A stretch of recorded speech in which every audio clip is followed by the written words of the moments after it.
Muito bem, estamos de volta para darmos continuidade aqui ao nosso curso. No último vídeo, a gente então concluiu a parte teórica e nós então vamos entrar na parte de exercícios. Talvez você esteja se perguntando o seguinte, mas peraí, professor Gilmar, ainda não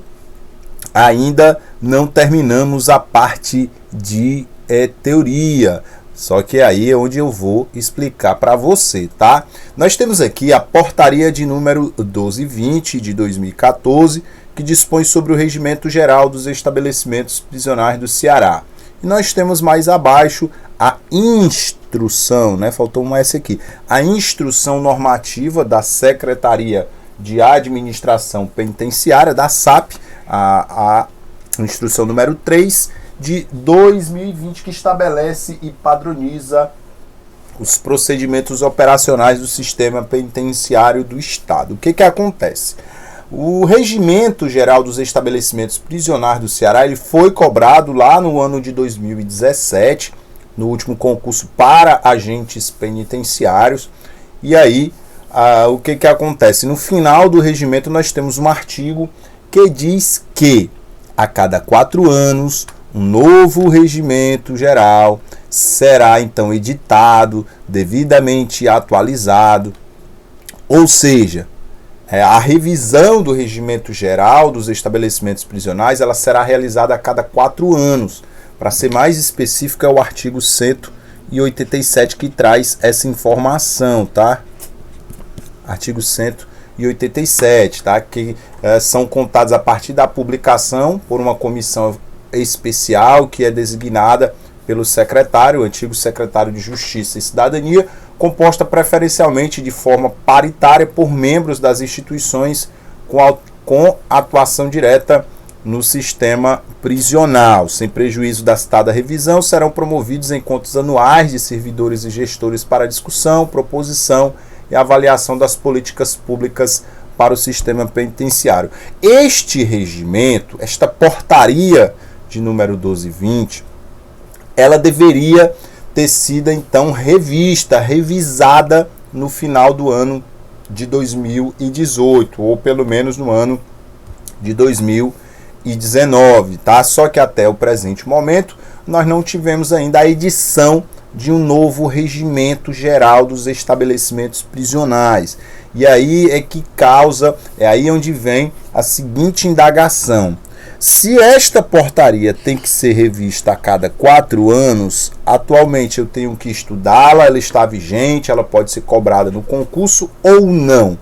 Não tivemos até agora, estamos aí no ano de 2022, até agora nós não tivemos aí a edição de uma nova portaria, ou melhor, de um novo regimento geral dos estabelecimentos prisionais.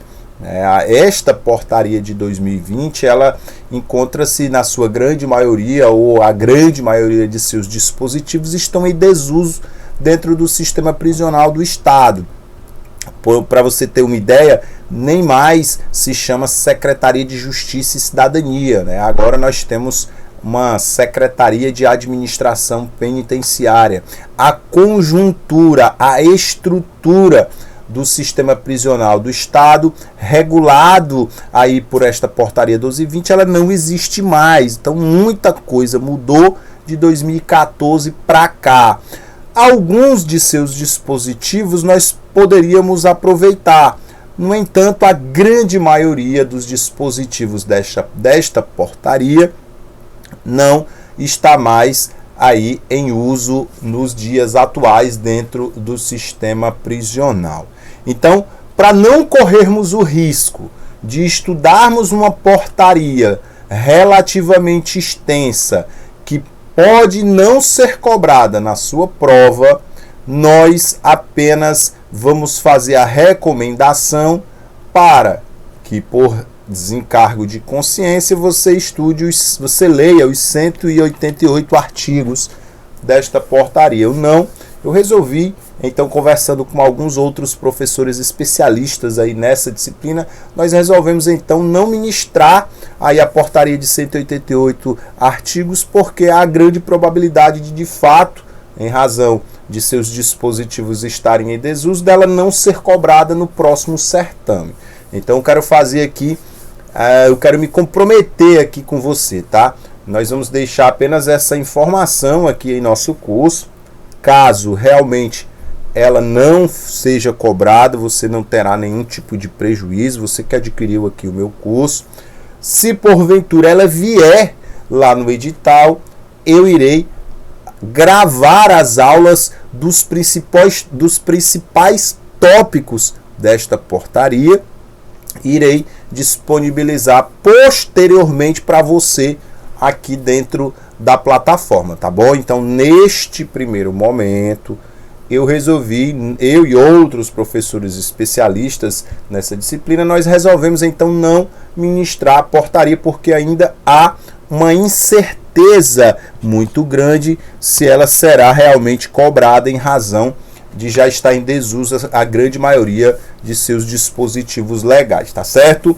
Ok, hoje o sistema prisional ele toma por base a instrução normativa número 03, datada do ano de 2020. Essa instrução ela estabelece e padroniza normas e procedimentos operacionais do sistema penitenciário do Ceará. Essa instrução não é, como o próprio nome sugere, não é uma lei, não é uma portaria, não é um decreto.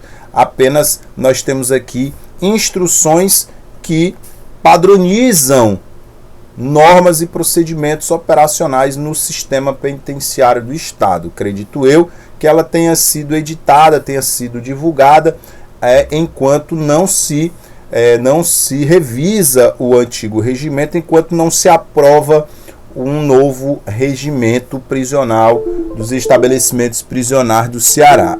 Razão pela qual nós também, como é uma norma de caráter transitório, nós também, neste momento, nós também vamos então, não vamos tratar aqui nós não vamos tratar aqui desta norma dentro do nosso curso, tá bom? Beleza?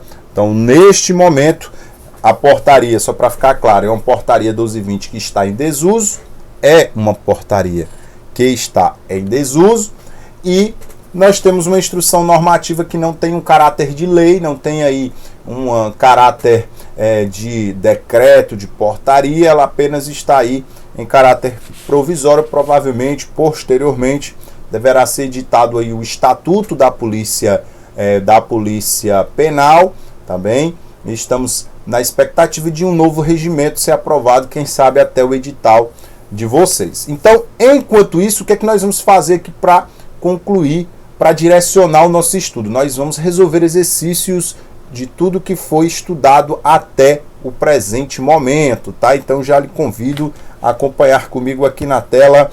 Nós vamos então começar aqui as questões. As questões do nosso estatuto, tá bom? Nós vamos começar aqui com o Estatuto dos Servidores, exercícios de fixação, que diz o seguinte: de acordo com a Lei 9826/74, marque a assertiva incorreta. Muito cuidado aí com o que se pede no enunciado das questões. Cuidado para você não ler uma informação e acabar se confundindo e perder a questão, tá? Muito bem. E aí nós temos o seguinte.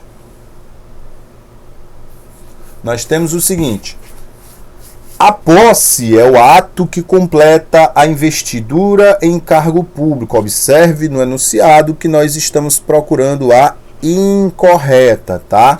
A posse é o ato que completa a investidura em cargo público, é isso que eu estou perguntando. Já o item B, ele fala o seguinte: ele fala que a posse ela ocorrerá no prazo de 30 dias, que são contados da publicação do ato de provimento. Já o item C diz que a posse em cargo público ela depende de prévia inspeção médica oficial. Muito bem. E o item D diz que é de 15 dias o prazo para o servidor empossado em cargo público entrar em exercício contado da posse que são aí prorrogáveis por mais 15 dias, tá? Então, é uma questão bem simples para a gente relembrar aí alguns prazos importantes aqui acerca da Lei 9826/74, tá? Mais uma vez, observe que nós estamos procurando aqui a incorreta. Estamos procurando a incorreta. Então, a posse é o ato que completa a investidura em cargo público, é o ato, e eles podem chamar de fato. É o fato que completa? É o fato, ou é o ato, não vai ser considerado incorreto. Eu já vi bancas cobrarem assim. A posse, ela ocorrerá no prazo de 30 dias contados da publicação do ato de provimento. O ato de provimento aqui é o chamado ato de provimento originário, a nomeação, tá? Tá correto? O prazo é de 30 dias. Eu tenho que lembrar que este prazo ele poderá ser prorrogado por até 60 dias. Esse prazo poderá ser prorrogado por até 60 dias. A posse em cargo público, ela depende de prévia inspeção médica oficial. Depende, né? O cara tem que passar pela inspeção de saúde para saber se ele tem condições de assumir o cargo, tá? E é de 15 dias o prazo para o servidor empossado em cargo público entrar em exercício contado da posse, prorrogável por mais 15 dias. Como nós estamos procurando a incorreta, nós vamos aqui na alternativa D. Por quê? Porque o prazo para entrar em exercício não é de 15 dias, é de 30 dias. E não há de se falar em prorrogação, são improrrogáveis. Improrrogáveis. Portanto, a questão de número 1, para a gente iniciar aqui a parte de exercícios, a questão de número 1, ela está, então, a alternativa D está, então, errada, tá bom? Gabarito, questão de número 1, item D de dado. Show de bola. Vamos adiante. Marque a assertiva em que não constitui uma forma de provimento nos termos da Lei 9826/74, tá? Muito bem. E aí, o que a gente precisa saber em relação às normas ato de provimento ou forma de provimento, como foi citado aí, tá? Provimento vem de prover, tá? E aí, quando se fala de provimento, vem de ingresso, né? De ingressar.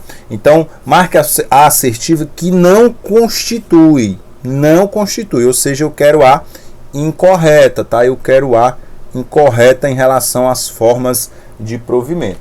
Então, eu tenho uma exoneração, eu tenho a nomeação, eu tenho uma reintegração e eu tenho a reversão. Quando a gente fala de formas de provimento, a gente precisa lembrar do artigo 9º, tá? Artigo 9º é o artigo que trata das formas de provimento. E aí nós temos a nomeação, a promoção, o acesso, a transferência, a reintegração, o aproveitamento, a reversão, a transposição e a transformação.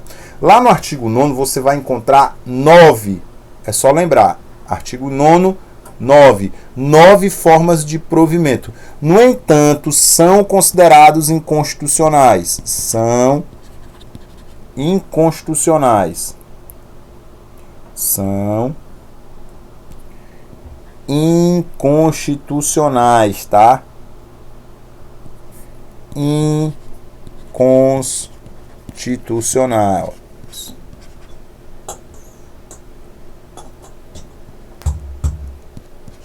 Inconstitucionais. Nós temos o acesso, nós temos a transposição, nós temos a transferência,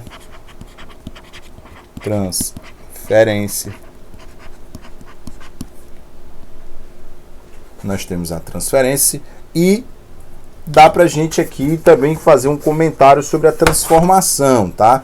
Então, O que é, professor, o acesso? É importante a gente destacar que o ato de provimento por meio de acesso atualmente estabelecido pela Constituição Federal, ele só é possível através aí de concurso público, se o cargo for efetivo, obviamente. Então não é possível mais aí ocorrer o que ocorria anteriormente. O acesso era uma forma de provimento vertical em que o servidor ele passaria a integrar uma carreira distinta da que ele ocupava anteriormente. O STF ele considerou inconstitucional tal forma de provimento por violar o princípio do concurso público, tá? Sendo assim, atualmente a única forma de provimento vertical é a promoção, tá? Sendo que dentro da promoção, a promoção ela é permitida, pois o servidor ele evolui dentro da mesma carreira. É sempre importante a gente lembrar o que dispõe a súmula vinculante número 43, tá? Importante a gente sempre lembrar desta súmula vinculante. É inconstitucional toda modalidade de provimento que propicia ao servidor investir-se sem prévia aprovação em concurso público destinado ao seu provimento em cargo que não integra a carreira na qual foi anteriormente investido, ok? Então o acesso é inconstitucional, a transposição também é inconstitucional, a transferência também é inconstitucional, tá? A transferência também é inconstitucional. E aí eu falei que a gente poderia até comentar um pouco rapidamente aqui sobre a transformação, por um motivo simples. A transformação de cargo não é uma prática vedada em si. Observe que não tem transformação aí. Eu não coloquei, está lá no artigo 9º, mas a transformação ela não é uma prática vedada em si, pois configura qualquer alteração, uma transfiguração, uma modificação. Transformar é modificar. Ocorre que a alteração de cargo, quando modifica não somente a designação, mas sua essência e seu requisito de ingresso, faz surgir de forma oblíqua e dissimulada duas realidades jurídicas. Então a gente tem que considerar o seguinte: se o cargo foi transformado em outro, com outras atribuições, com outras formas de provimento, aí sim eu posso dizer que a transformação ela é inconstitucional. Agora, se a transformação ela decorreu apenas, por exemplo, aí, de uma nomenclatura, como ocorreu com a Polícia Penal do Ceará, os antigos agentes penitenciários foram transformados em policiais penais, não havendo qualquer alteração em suas atribuições, eu não posso dizer que a transformação é inconstitucional. Por isso que ela não aparece aqui. Eu coloquei apenas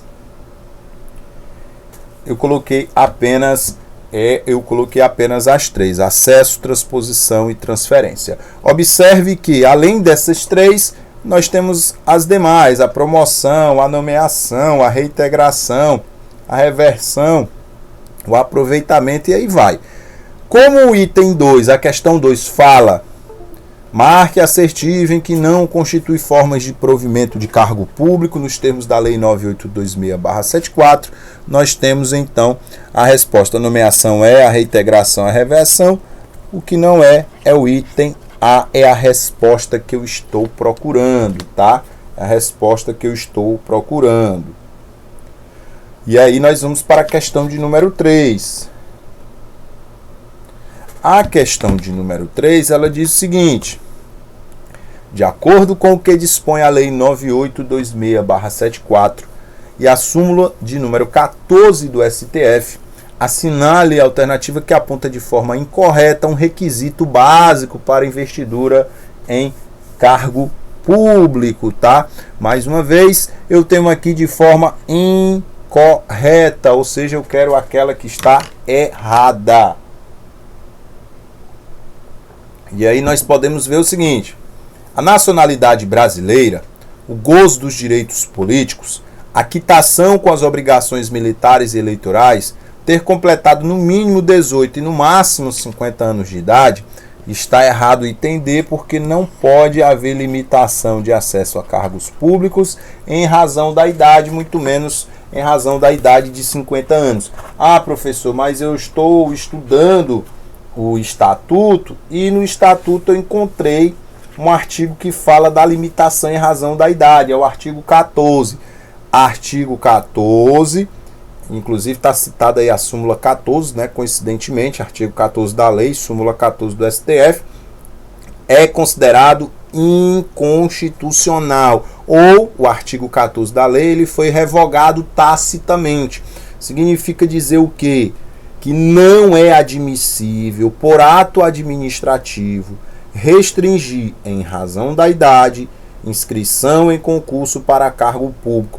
A súmula 683 do STF também fala sobre a idade. Ela diz que o limite de idade para inscrição em concurso público só é legítimo em face do artigo 7º, inciso 30 da Constituição, quando possa ser justificado pela natureza das atribuições do cargo a ser preenchido.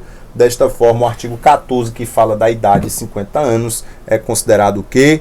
Inconstitucional, é revogado tacitamente. Portanto, a incorreta, questão 3, gabarito, item D de dado. Perceba que as questões são bem tranquilas, dá para a gente resolver tranquilamente aqui as questões do Estatuto dos Servidores. A gente vai continuar resolvendo bastante questões aqui. De acordo com o que dispõe o artigo 196 da Lei 9826/74, são sanções disciplinares aplicáveis ao funcionário público civil do Ceará, exceto, olha só o exceto aqui. Quando eu falo de sanções, eu tenho que lembrar de quê? Penas ou punições, ou ainda penalidades disciplinares, tá? Ou penalidades administrativas, é a mesma coisa, tá? Então, de acordo com o artigo 196, são sanções disciplinares aplicáveis ao funcionário público civil do Estado, exceto, será que existe a pena de multa, a pena de suspensão, será que existe a pena de demissão? Advertência, repreensão e multa, será que elas existem? Cassação de aposentadoria, será que existe a repreensão e a suspensão? Demissão, cassação de disponibilidade e cassação de aposentadoria, qual dessas não existe? Eu tenho aqui a alternativa B, porque ela traz a advertência e não existe a pena de advertência. Por isso, a resposta, com base no artigo 196 do Estatuto dos Servidores Públicos Civis do Ceará, é a resposta B, é a alternativa B, ok? Questão de número 5, em relação às férias do funcionário público civil do Estado, conforme a Lei 9826, é incorreto afirmar. A gente está treinando muito essa história de achar incorreta, porque confunde pra caramba. No dia da prova você está preparado para achar a resposta correta, só que o cara está pedindo a incorreta e você pode acabar confundindo no dia da prova. Então a gente vai treinar bastante isso aqui, tá? A gente vai treinar bastante isso aqui, ok? Beleza? Muito bem. E aí nós temos o seguinte: o funcionário gozará 30 dias consecutivos ou não de férias por ano. Esse é o item A. O item B fala que as férias serão concedidas de acordo com a escala organizada pelo dirigente da unidade administrativa. O item C diz que será levada a conta de férias toda e qualquer falta ao serviço. E o item D diz que as férias serão concedidas ao funcionário após cada ano de exercício no sistema administrativo. Então, como eu quero a incorreta, né? Primeiro, eu tenho que lembrar que é o artigo 59, tá? Artigo de número 5, aliás, artigo de número 78, tá? Quando fala de férias, artigo 78 e artigo 79, tá? Artigo 78 e artigo 79, tá?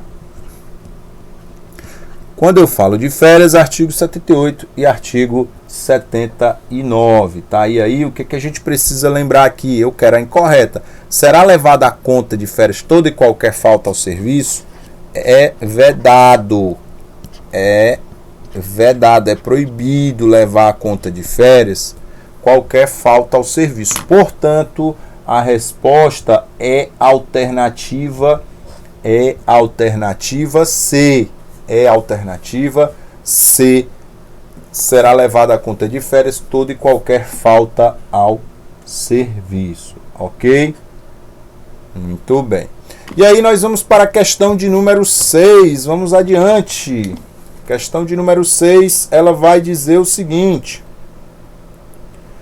Questão de número 6 diz que considere que Salomão, funcionário público estável, ele foi aposentado por invalidez. 2 anos depois, após criteriosa análise clínica e de exames, a junta médica oficial declarou insubsistentes os motivos de sua aposentadoria. Assim, com base na Lei 9826/74, foi determinado o retorno de Salomão à atividade, mediante. Então a gente tem que entender, o cara estava aposentado por invalidez, 2 anos depois, após criteriosa análise clínica e de exames, foram declarados insubsistentes os motivos de sua aposentadoria. Então, se o cara estava aposentado por invalidez e ele não está mais inválido, então não existem ou não subsistem mais os motivos de sua aposentadoria. Ele tem que voltar a trabalhar. Agora ele volta por meio de qual ato administrativo? O item A fala que ele volta por meio da reintegração, que ocorre com ressarcimento de todas as vantagens eventualmente retiradas do servidor. Já o item B diz que ele vai voltar por meio da recondução, que se dá no cargo de origem ou em outro de igual ou compatível em atribuições. O item C diz que ele vai retornar por meio da chamada reversão, que se faz de preferência no mesmo cargo naquele em que se tenha transformado. E o item D diz que ele vai voltar por meio da readaptação, que se perfaz em um cargo de atribuições e responsabilidades compatíveis com a limitação que tenha sofrido em sua capacidade física ou mental. A dúvida aqui seria o item C e o item D. Por quê? Porque o item D está dizendo que ele vai ser readaptado, tá? Ele ficou aí com alguma limitação, então ele tem que ser readaptado em um cargo de atribuições semelhantes aí com as que ele ocupava anteriormente. Só que a questão, em nenhum momento falou para nós que ele ficou com algum tipo de limitação. Logo, não pode ser por meio da readaptação. Não tem isso no enunciado da questão. Então, ele vai retornar por meio da reversão, tá? Reversão, quando insubsistentes os motivos de sua aposentadoria, é o artigo de número 60. Portanto, a resposta aqui é alternativa C. Alternativa C é a resposta que eu estou procurando na questão de número 6. Beleza? Show de bola! Muito bem, chegamos aqui ao final de mais um bloco, agora comentando um pouco algumas questões. Nos próximos blocos a gente vai continuar trazendo mais exercícios de revisão aí do conteúdo da parte de conhecimentos específicos. Um grande abraço e até o próximo vídeo.